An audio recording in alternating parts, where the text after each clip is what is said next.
What did you learn about this team? I didn't learn anything. I got verification on what I already knew. The Detroit Lions just did the unthinkable. The Lions, led by Dan Campbell, charged into Arrowhead Stadium looking to upset the reigning Super Bowl champions, and that's exactly what they did. Chiefs, obviously last year's Super Bowl champions, were projected to win this game.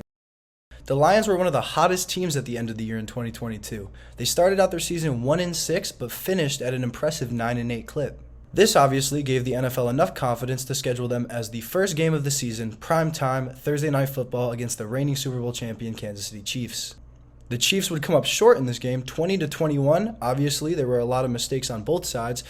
People will point the blame towards Kadarius Toney for dropping 3 passes, one of which was picked off by Brian Branch for a touchdown. However, Jawan Taylor had quite a few false starts that weren't called. Overall, both teams committed a lot of mistakes. This game would be a statement victory for the Detroit Lions, led by Dan Campbell, and he went in there and he bit some kneecaps. This game showed and shows everyone that the Detroit Lions have finally arrived. They've been saying it all offseason. They've been building the hype. They've been talking about all the new acquisitions like Chauncey Gardner-Johnson, Jahmyr Gibbs, and Sam Laporta, but we didn't really know if they were going to put it all together, and they put it all together against the Chiefs. Every single bit of hype that was building all throughout the offseason accumulated in this game and kind of shows that the Lions are going to be the real deal. Another crazy statistic is that Jared Goff is actually 2-0 now against Patrick Mahomes. You remember that one duel back on Monday Night Football where they played the Rams and it was an absolute score fest. But Patrick Mahomes is widely considered the best quarterback in the NFL, and Jared Goff has now bested him twice. Goff would finish the game 22 of 35 passing with 253 passing yards and 1 touchdown to 0 interceptions. Throughout this game, the Lions' additions really came to play. They made a lot of additions in this offseason. They added Chauncey Gardner-Johnson, Pro Bowl safety from Philadelphia, David Montgomery, running back from the Chicago Bears, who has had injury problems, but overall has been a pretty dominant back. They brought back Marvin Jones, who played for the Lions a few years ago, went to the Jaguars, and then came back to the Lions. And they had a draft class that really just showed up. Their draft class showed up. They did what they were expected to do and more. Brian Branch had a pick 6.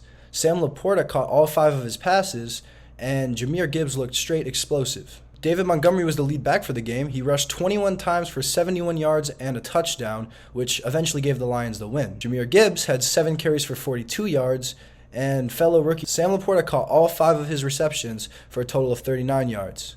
And Jack Campbell was filling his gaps. He had a pass deflection, and he overall looked like a pretty good linebacker. It didn't look like it was his first NFL game. Gibbs looks absolutely explosive. However, one of my biggest complaints from this game was his lack of usage. This should change more as the season goes on, obviously. Dan Campbell said that they want to use Jahmyr Gibbs as more of a receiver, and in this game against the Chiefs, he actually had more playtime on the ground. The biggest story last year about the Lions, though, was their offense, which finished 4th in the NFL. And in this game, the Lions' offense was a tad bit disappointing. On 3rd down, they were 2 for 12 to start the game, and then they finished a lowly 5-15. Honestly, the only reason the Lions won this game is because when they needed to convert on 3rd down towards the end of the game, they actually made it happen. But throughout the whole game, they had a lot of trouble there. Despite lots of struggles, Detroit put together a few good drives, one of which ended in a fumble. Aaron Glenn's defense really came to the rescue in this game. Brian Branch looks like an absolute steal. He returned a tip ball by Kadarius Toney for a pick 6, his first career touchdown in his first career game. It's looking like all the teams that passed on him and let him fall to the 2nd round, they're all regretting their decision. And overall, this whole Lions defense took a massive step forward from last year. During the game, the Chiefs' running game was non-existent, and the Lions last year finished 32 in yards per game allowed and 28th in points allowed. Take away Patrick Mahomes' 45 yards rushing in the game, which were all from scrambles.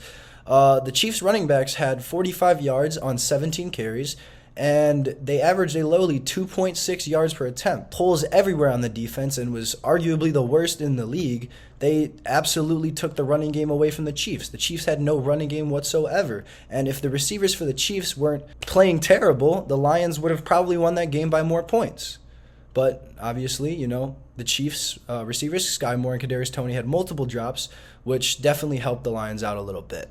Aiden Hutchinson came into this game looking to build off of his stellar rookie campaign last year, in which he had 9 sacks. Hutchinson looked the part, but despite not really doing too much on the stats sheet, he did have 5 quarterback pressures. That was going against Jawan Taylor, who false started on an absurd amount of plays during the game that weren't called, and that was the biggest story after the game on Twitter was Jawan Taylor was false starting the entire game. It wasn't called. It gave the Chiefs an advantage, and honestly, I feel like Aiden Hutchinson would have contributed more and probably had a sack or two if Jawan Taylor wasn't false starting the whole game. Fourth quarter, though, they finally called Jawan Taylor on a false start, and it put the Chiefs back at a 4th and 25, which ended up leading to an incomplete deep pass and winning the Lions the game. And, of course, you know Dan Campbell. He's going to be aggressive. He's going to do some things that might make you question his coaching ability. Sometimes it works. Sometimes it doesn't. And, honestly, I was absolutely shocked when the Lions decided to go for a fake punt on 3rd and 3 from their own 17. If the Lions don't convert on this, the Chiefs are going to score, and you're going to be putting yourself in a pretty bad situation, but Chiefs direct snapped it to Jalen Reeves-Maybin, and he got just the yards he needed. Coming out in Week 1 and defeating the Kansas City Chiefs, last year's Super Bowl champions, after starting out the season the year before 1-6, not winning a first game in the past 5-6 years, the culture is shifting in Detroit. It's changing. It changed when they hired Dan Campbell, and he said his opening words in his press conference and said he was going to bite kneecaps. And you're finally seeing the culmination of the culture that Brad Holmes and Dan Campbell have brought to Detroit. It's surprisingly a winning culture, which is something, as me personally, a Detroit fan, has never really experienced with this team. So I'm really, really excited to see what the Lions do this season. I mean, I don't see a reason why they wouldn't end up winning their division and making the playoffs. They deserve it. They obviously have shown that they can hang with the big dogs of the NFL, and I think they're going to be a scary sight to watch this year. And teams are not going to want to play the Detroit Lions, which is words that I never thought would come out of my mouth. But teams in the NFL are not going to want to play the Detroit Lions in 2023.